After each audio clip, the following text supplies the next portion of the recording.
오늘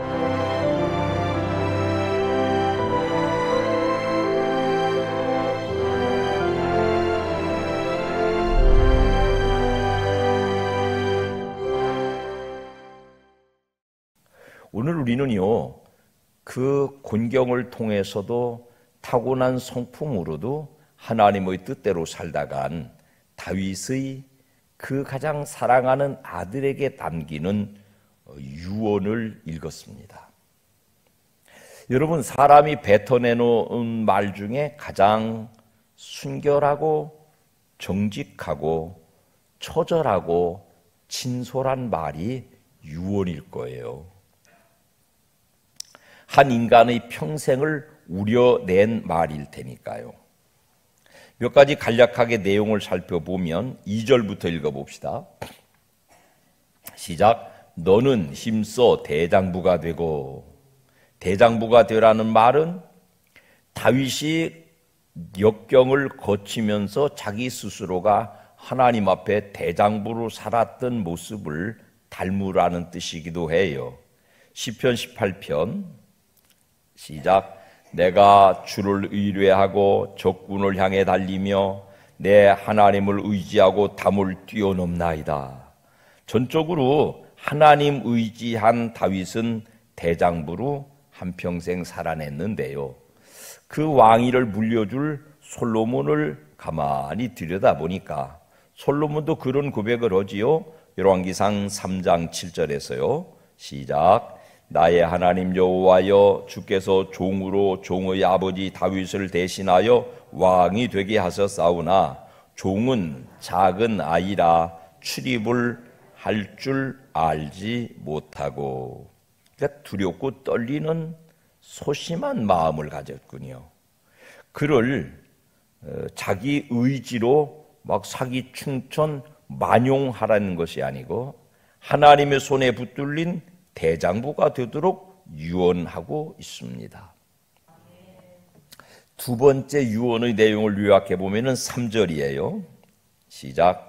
내 하나님 여호와의 명령을 지켜 그 길로 행하여 그 법률과 계명과 율례와 증거를 모세의 율법에 기록된 대로 지키라. 그리하면 네가 무엇을 하든지 어디로 가든지 형통할지라. 다윗이 그렇게 살아서 형통했던 비결을 유언하는 거지요. 말씀을 듣고 순종하는 길을 유언하지요.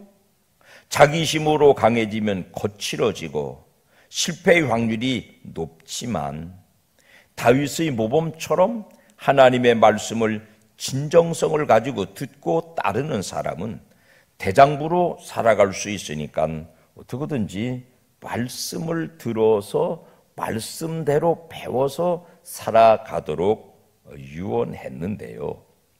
솔로몬이 타고난 건 어떨지 모르지만 그 말씀을 통해서 인생을 살아가라는 아버지의 유언을 학이지지 듣고 배워서라도 깨달았더라면 참 좋았을 텐데 솔로몬의 일생을 짧은 시간에 다 살펴보기 버겁지만 대충 한번 살펴보지요. 자, 열왕기상을 우리가 읽었는데요. 새벽에 나오시면은 자세하게 지금 열왕기상을 읽고 있으니까 오셔서 읽어보시기 바랍니다. 2장 12절 시작. 솔로몬이 그의 아버지 다윗의 왕위에 앉으니 그의 나라가 심히 견고하니라. 왕으로 즉위하자 말자 그 나라가 심히 견고해졌대요. 솔로몬의 치정이 아니고 다윗의 유산입니다. 솔로몬은 아직 이렇다 할 정치적인 액션을 취하기 전이니까 그 나라의 심히 견고한 정황의 원인은 다윗에게 있어요. 쉽게 말하면 이 사람은 금수저라 그런 말이에요. 아버지 찬스를 쓰고 있는 사람이라는 뜻이에요. 자기 손으로 일가를 이룬 사람, 자수성가라고 그러죠. 대부분의 자수성가한 사람들은 교만에 빠져요. 내가 한 방식으로 살아오니까 남과 타협이 잘 안 돼요. 그 자수성가한 사람도 참 독선적이죠. 더 위험한 것은 자기 손으로 이루는 것이 없이 주어지는 권세나 부귀, 영화, 심지어 지혜까지도 더 많은 경우에 부패의 동기가 되어 망조의 전조 증상이 됩니다. 불로소득은 필패망의 길이에요. 솔로몬은 어쩌면 아버지 덕에 자기가 배우지도 않고 곤경을 거치지도 않고 왕의 자리에 올랐습니다. 그것이 솔로몬의 인생에 치명적인 약점으로 작용합니다. 곤경도 없이 배움도 없이 왕의 자리에 오른 사람이에요. 자, 이 사람이 왕 돼서 뭐 했는지 좀 살펴볼까요? 기브온 산당에 가서 1,000마리 짐승 잡아 제사 지내고 돌아오니까 솔로몬의 통치가 그때부터 시작됩니다. 역대하 1장 14절 시작. 솔로몬이 병거와 마병을 모음에 병거가 1,400대요 마병이 12,000명이라 병거성에도 두고 예루살렘 왕에게도 두었으며, 솔로몬이 왕위에 오른 다음에 맨 처음에 한 것이 군비 확충이에요. 인간적으로는 맞죠. 그게 우리나라도 안보가 국정 최우선 과제 아닙니까? 맞는 얘기예요. 잘하는 거죠. 아버지가 남겨놓은 돈도 있고 하나님이 주신 지혜도 있으니까 잘하는 일이에요. 그런데 솔로몬이 아버지의 유언을 귓등으로 듣고 지나쳤어요. 아버지는 있잖아요, 너 성전 지어라 이런 유언은 안 남기세요. 어떻게든지 하나님의 말씀을 내 곁에 두어라. 하나님의 말씀을 등사하여 늘 읽혀 들어서 네가 하나님의 말씀을 잃지 않도록 해라. 잊지 않도록 해라. 그렇게 잊지 말아야 될, 잊지 말아야 될 하나님의 말씀은 신명기가 가장 중요한 기준인데요. 신명기서 17장 16절. 그는 왕으로 바꿔 읽어도 돼. 왕은 시작. 왕은 병마를 많이 두지 말 것이요. 그 다음에 그 하반절도 계속 읽어봐요. 시작. 병마를 많이 얻으려고 그 백성을 애굽으로 돌아가게 하지 말 것이니 이는 여호와께서 너희에게 이루시기를 너희가 이후에는 그 길로 다시 돌아가지 말 것이라 그랬어요. 근데 보세요. 군비를 완벽하게 갖추는데 16절 17절 역대하를 읽어보면요. 시작. 솔로몬의 말들은 애굽과 구해에서 사들였으니 왕의 무역상들이 때로 값을 정하여 산 것이며 애굽에서 사들인 병거는 한 대에 은 600세겔이요 말은 150세겔이라. 애굽에 가서 말들을, 전차들을 도입해 온 거예요. 나라를 세우는 치정의 원리로 국가 안보를 최우선 과제로 삼았다라고 하면 동의가 될 바가 있지만 하나님의 말씀은 정확하게 반대로 가고 있는 거예요. 그 솔로몬이 아버지의 유언을 배우지 않았고 하나님의 말씀을 지속적으로 외워 들리게 하지 않았으니까 말씀에 정해놓은 정반대 방향으로 군비를 확충하고 그 군비 확충을 위해서 애굽과 통상하고 애굽에서 군수 물자들을 들여온 것입니다. 두 번째, 신명기 17장 17절 시작. 그에게 아내를 많이 두어 그의 마음이 미혹되게 하지 말 것이며. 여러분, 이 신명기는 이스라엘이 광야에 있을 때 앞으로 가나안 땅에 들어가서 왕정 체대가 되면 이러이러한 계명들을 준 것이거든요. 지키고 살도록 그랬는데 막상 그 땅에 터를 잡고 왕정을 세운 후에 솔로몬은 3장 1절 열왕기상 시작. 솔로몬이 애굽의 왕 바로와 더불어 혼인 관계를 맺어 그의 딸을 맞이하고 다윗성에 데려다가 두고 자기의 왕궁과 여호와의 성전과 예루살렘 주의 성의 공사가 끝나기를 기다리니라. 애굽에서 아내를 얻어왔어요. 그 수가 얼마나 될까요? 물론 애굽에서 다 온 건 아닌데요. 열왕기상 11장 3절 시작. 왕은 후궁이 700명이요 첩이 300명이라. 왜 하나님은 그들을 금하셨을까요? 3절 하반절 시작. 그의 여인들이 왕의 마음을 돌아서게 하였더라. 처첩들이 결국 우상 섬기는 일의 단초를 제공하고 있습니다. 이게 좀 상황 설명이 길고 복잡한데요. 그 당시에 이 유대 나라 이스라엘 나라가 애굽이 강성한 제국이요 아수르가 강성한 제국이에요. 그 주변에 현란한 문명들이 발달하고 있어요. 그러니까 그들과 교역해야 살아가요. 그 애굽에 가서 말을 사온 거죠. 은금을 가져다 주고.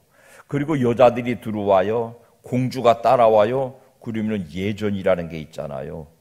그 사람들 사는 방식으로 살도록 해 주어야 되고, 그 사람들이 먹는 음식을 마련해 주어야 되고, 그 사람들의 종교 행위도 그대로 수용을 해 주어야 돼요.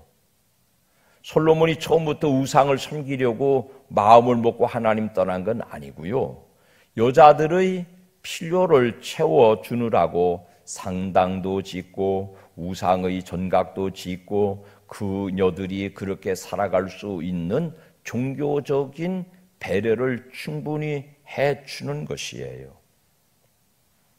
그래서 결과가 어떻게 돼요? 11장 4절과 5절 시작. 솔로몬의 나이가 많을 때에 그의 여인들이 그의 마음을 돌려 다른 신들을 따르게 하였으므로 왕의 마음이 그의 아버지 다윗의 마음과 같지 아니하여 그의 하나님 여호와 앞에 온전하지 못하였으니 이는 시돈 사람의 여신 아스타로스를 따르고 암몬 사람의 가증한 밀곰을 따름이라. 배운 게 없어요. 그릇된 걸 배웠어요. 참된 걸 배우지 못하니까 그릇된 우상을 배웠어요. 여자들을 통해서. 자, 그 다음에 신명기 17장 17절도 읽어볼까요? 시작. 자기를 위하여 은금을 많이 쌓지 말 것이라. 그 왕이 돼도 부정축제 불을 쌓아놓지 말랍니다. 근데 실제는 어때요? 역대하 1장 15절 시작. 왕이 예루살렘에서 은금을 돌같이 흔하게 하고 백향목을 평지의 뽕나무같이 많게 하였더라. 흘러넘치는 풍요를 누립니다. 사람의 눈에는 풍요롭지만 하나님의 말씀은 정반대 길로 가고 있습니다. 솔로몬이 어떻게 통치했는가를 우리가 지금 살피고 있는데요. 솔로몬은 전체 재위 기간이 40년이에요. 그 중에 20년을 토목공사에 바칩니다. 성전을 짓는데 7년, 그 후에 왕궁을 짓는데 13년, 도합 20년간 토목공사를 해요. 자, 그 중요한 토목공사의 프로젝트를 한번 읽어볼까요? 열왕기상 5장 14절 시작. 솔로몬이 그들을 한 달에 10,000명씩 번갈아 레바논으로 보내매 그들이 한 달은 레바논에 있고 2달은 집에 있으며 30,000명의 역군을 동원했거든요. 벌목공으로. 그래가지고 10,000명을 보내고 20,000명은 집에서 일하게 해요. 그 다음에 10,000명이 한 달 지나면 또 바꾸어 줘요. 다른 10,000명이. 더 쉽게 설명하면은 10,000명씩은 한 해의 3분의 1을 해외 출장으로 보내고 있습니다. 그러니까 가정들이 건강하게 건사되기가 어렵죠. 그 다음에 이스라엘을 12지파가 땅을 나누어 가지고 있는데 그걸 다 막살하고 솔로몬이 직접 통치하는 이 예루살렘 주변의 유다를 빼고 나머지 전체 땅덩어리를 12행정구역으로 나누어요. 한 달에 한 지역에서 왕궁에 쓸 것을 공급하도록 하는 거예요. 12달 동안. 근데 얼만큼이냐? 열왕기상 4장 22절에서 23절 시작. 솔로몬의 하루의 음식물은 가는 밀가루가 30고루요 굵은 밀가루가 60고루요 살찐 소가 10마리요 초장의 소가 20마리요 양이 100마리이며 그 외에 수사슴과 노루와 암사슴과 살찐 새들이었더라. 여러분, 이 고루라고 하는 단위는 우리에게 쉽게 와닿지 않아요. 근데 이 짐승의 마리수는 쉽게 와닿잖아요. 하루에 소 30마리, 하루에 양 100마리, 그 이외에 여러 야생 사냥해서 얻은 야생 짐승들까지 육류가 제공돼요. 한 달로 따지니까 한 달에 소 900마리, 한 달에 양이 3,000마리. 이걸 1년 12달 대주어야 돼요. 백성들로서는 등골 빠지는 노릇이에요. 한 달에 3분의 1은 해외에 나가서 지내야 되지. 다달이 소를 300마리씩, 양을 1,000마리씩, 3,000마리씩 잡아다가 바쳐야 되지. 이게 백성들이 아주 등골 빠지는 착취를 당하고 있는 것입니다. 그 솔로몬 왕국이 어떻게 돼요? 사무엘하 7장 5절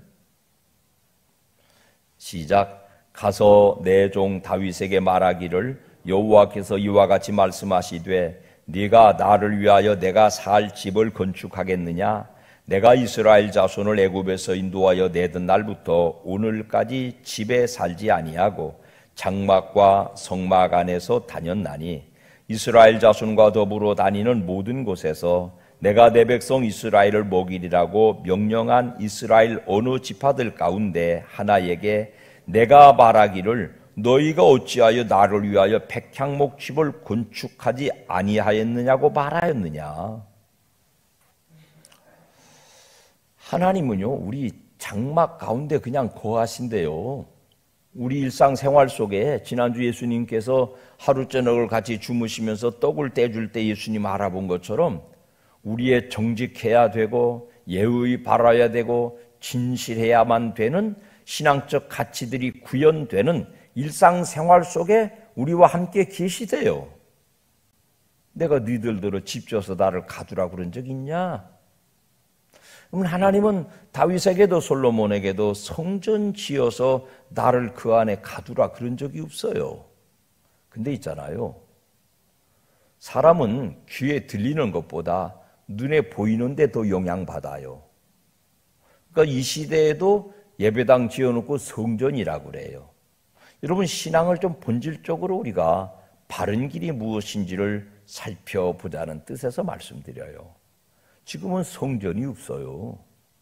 성전은 솔로몬 때 지었고 스룹바벨 때 다시 지었고 나중에 헤롯 때 개축 증축했지만 터도 없이 다 무너지고 말았어요. 그게 정말 하나님 섬기는 참된 거처라면은 하나님 그렇게는 안 하시지 않겠어요?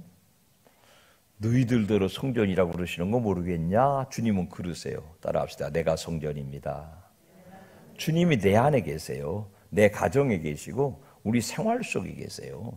거기서 바르게 살아내는 것이 하나님 바르게 섬기는 것이지, 솔로몬처럼 은금 보화를 들여서 백성들의 등골을 빼서 성전을 짓고 그 안에다가 하나님을 가두어 놓는 것을 하나님이 원치 않으십니다.